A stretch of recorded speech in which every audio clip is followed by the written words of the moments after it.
Mega vlogs. ಎಲ್ಲರೂ ಹೇಗಿದ್ದೀರಾ? ಇವತ್ತು ವೀಕೆಂಡ್ ಅಲ್ವಾ, ಸ್ಯಾಟರ್ಡೆ ಅಲ್ವಾ, ಅದಕ್ಕೆ ನಾನು ಇವತ್ತು ಒಂದು ಸ್ಪೆಷಲ್ ರೆಸಿಪಿನ ಶೇರ್ ಮಾಡ್ತಿದ್ದೀನಿ. ಅಂದರೆ ನಾನ್ ವೆಜ್ ರೆಸಿಪಿನ ಶೇರ್ ಮಾಡ್ತಿದ್ದೀನಿ. ಏನು ರೆಸಿಪಿ ಅಂದರೆ ನಾಟಿ ಕೋಳಿ ಬಸ್ಸಾರು ಅಂತ. ನಿಜವಾಗ್ಲೂ ತುಂಬ ಚೆನ್ನಾಗಿರುತ್ತೆ, ಟೇಸ್ಟ್ ಮಾತ್ರ ಅಲ್ಟಿಮೇಟ್ ಆಗಿರುತ್ತೆ. ಸೇಮ್ ಆ್ಯಸ್ ಇಟ್ ಈಸ್ ಮಾಮೂಲಿ ಮೊಟ್ಟೆ ಕೋಳಿ ಸಾಂಬಾರು ಹೇಗೆ ಮಾಡ್ತಿರೋ ಹಾಗೆ ನಾಟಿ ಕೋಳಿ ಸಾಂಬಾರು ಮಾಡೋದಷ್ಟೇ. ಇವಾಗ ನೋಡಿ ನಂದು ಆಗಿದೆ, ಮಾಡಾಗಿದೆ. ರೆಸಿಪಿನ ನಾನು ಇವಾಗ ಶೇರ್ ಮಾಡ್ತೀನಿ ನಾನು ನಿಮಗೆ.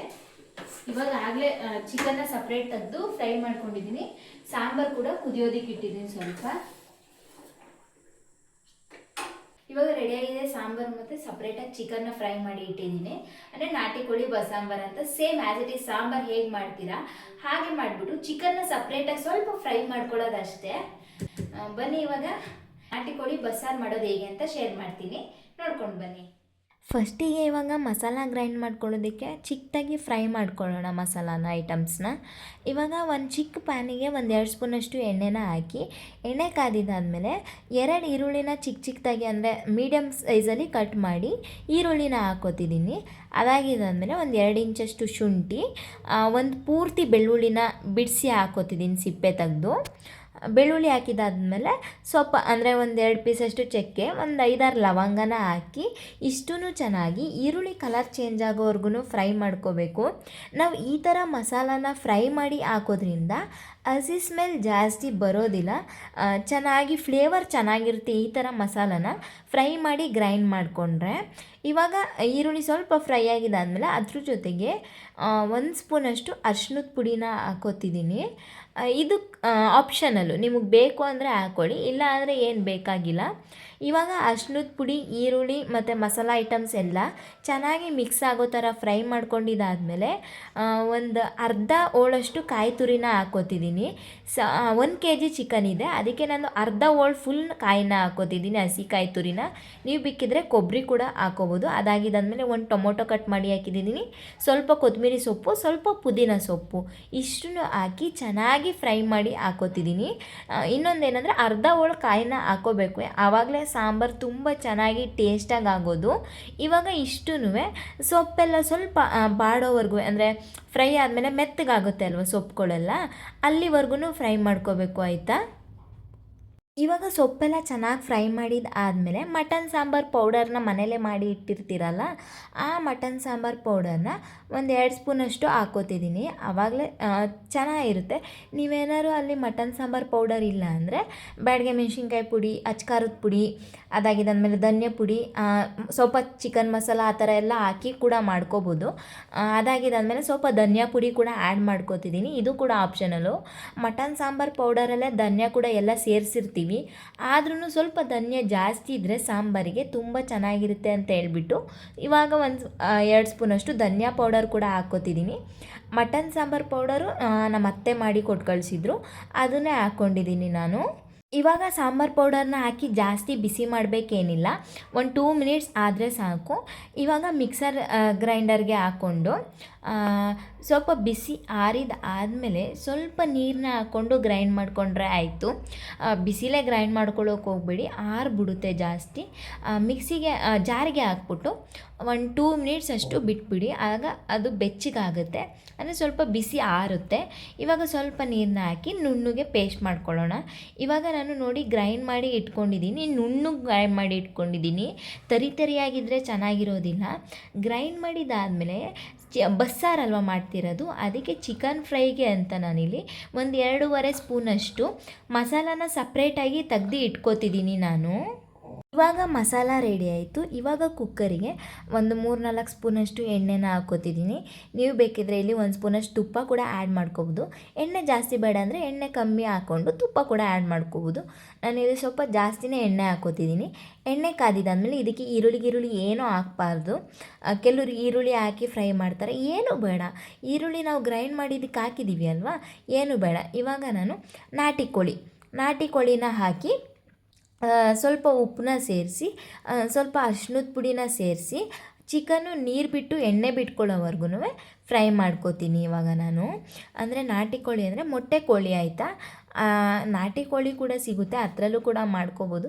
ನಾವಿಲ್ಲಿ ಮೊಟ್ಟೆ ಕೋಳಿನೇ ಗಟ್ಟಿ ಕೋಳಿ, ನಾಟಿ ಕೋಳಿ ಅಂತ ಕರಿತೀವಿ ಈ ಸೈಡೆಲ್ಲ. ಅದಕ್ಕೆ ನಾನು ನಾಟಿ ಕೋಳಿ ಅಂತ ಹೇಳ್ತಿದ್ದೀನಿ. ಇವಾಗ ಎಣ್ಣೆ ಬಿಟ್ಕೊಂಡಿದೆ. ಎಣ್ಣೆ ಬಿಟ್ಟಿದ್ದಾದಮೇಲೆ ನಾನು ಮಸಾಲಾನ ಗ್ರೈಂಡ್ ಮಾಡಿ ಇಟ್ಕೊಂಡಿದ್ನಲ್ಲ, ಆ ಮಸಾಲಾನ ಹಾಕ್ಕೋತಿದ್ದೀನಿ. ನಾನು ಈಗಲೂ ಹೇಳಿದ್ದೀನಿ 2 ಸ್ಪೂನಷ್ಟು ಸಪ್ರೇಟಾಗಿ ಮಸಾಲಾನ ತೆಗ್ದು ಇಟ್ಕೋಬೇಕು. ಇನ್ನು ಉಳಿದಿದ್ದ ಮಸಾಲ ಎಲ್ಲ ಈ ಥರ ಚಿಕನಿಗೆ ಹಾಕಿ ಸ್ವಲ್ಪ ಹಾಗೆ ಮಸಾಲಾನ ಹಾಕಿ ಚಿಕನ್ನ ಒಂದು 2 ಮಿನಿಟ್ಸ್ ಫ್ರೈ ಮಾಡಿದಾದಮೇಲೆ ಆಮೇಲೆ ನಿಮಗೆ ಸಾಂಬಾರು ಕನ್ಸಿಸ್ಟೆನ್ಸಿ ನೋಡಿಕೊಂಡು ಎಷ್ಟು ನೀರು ಬೇಕು ಅಷ್ಟು ನೀರನ್ನ ಹಾಕಿ ವಿಶಿಲ್ ಹೊಡ್ಸ್ಕೊಳ್ಳಿ. ನಾನು ಸ್ವಲ್ಪ ಇಲ್ಲಿ ಗಟ್ಟಿಯಾಗೆ ಮಾಡ್ಕೋತಿದ್ದೀನಿ. ಆಮೇಲೆ ಬೇಕಿದ್ದರೆ ಸ್ವಲ್ಪ ನೀರನ್ನ ಹಾಕ್ಕೊಳ್ಳೋಣ. ಆಮೇಲೆ ಉಪ್ಪನ್ನು ಕೂಡ ಇವಾಗ ನೋಡ್ಬಿಟ್ಟು ಸ್ವಲ್ಪ ಸೊಪ್ಪೆ ಇದ್ದರೆ ಇನ್ನೊಂದು ಸ್ವಲ್ಪ ಉಪ್ಪನ್ನ ಹಾಕಿ ಒಂದು 4 ವಿಷಲ್ನ ಹೊಡ್ಸ್ಕೊತೀನಿ. ಇವಾಗ 4 ವಿಷಲ್ ಹೊಡೆದಿದ್ದಾದಮೇಲೆ ಪ್ರೆಷರ್ ಪೂರ್ತಿ ರಿಲೀಸ್ ಆಗಿದೆ. ಇವಾಗ ನೋಡಿ ಎಷ್ಟು ಚೆನ್ನಾಗಿ ಕಾಣಿಸ್ತಿದೆ.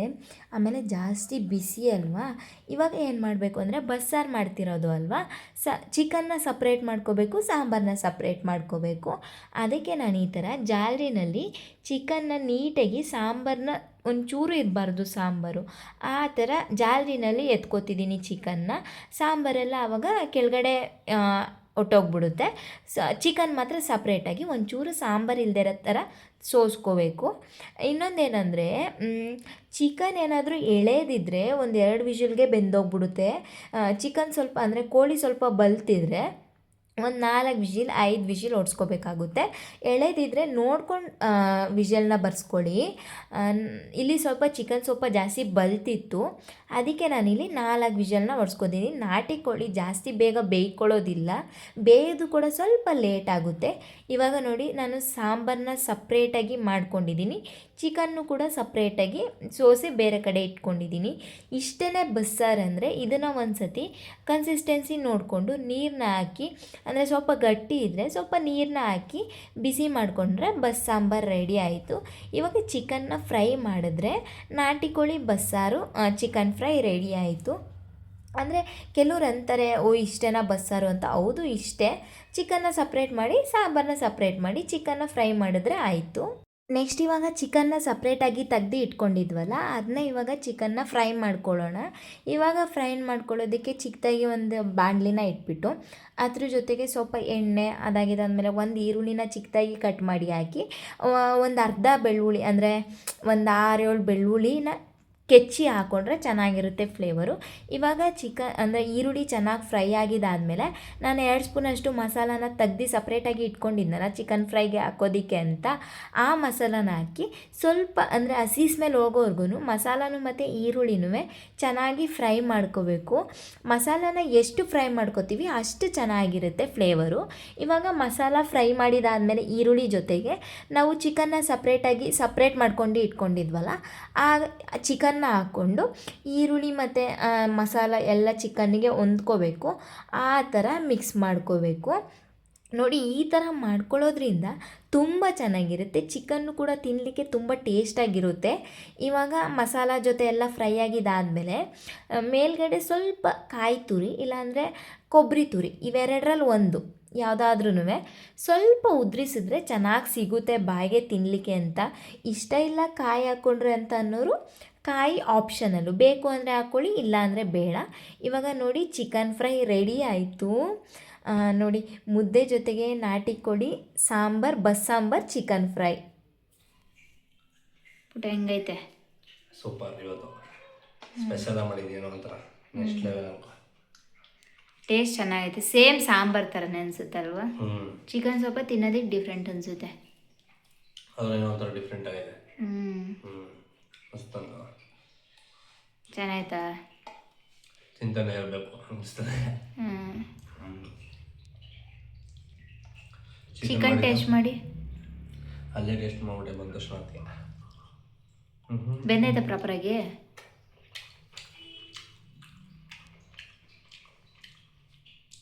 ಪಾಪ ನಾನು ಒಂದ್ಸತಿ ಟೇಸ್ಟ್ ಮಾಡ್ತೀನಿ ಈಗ.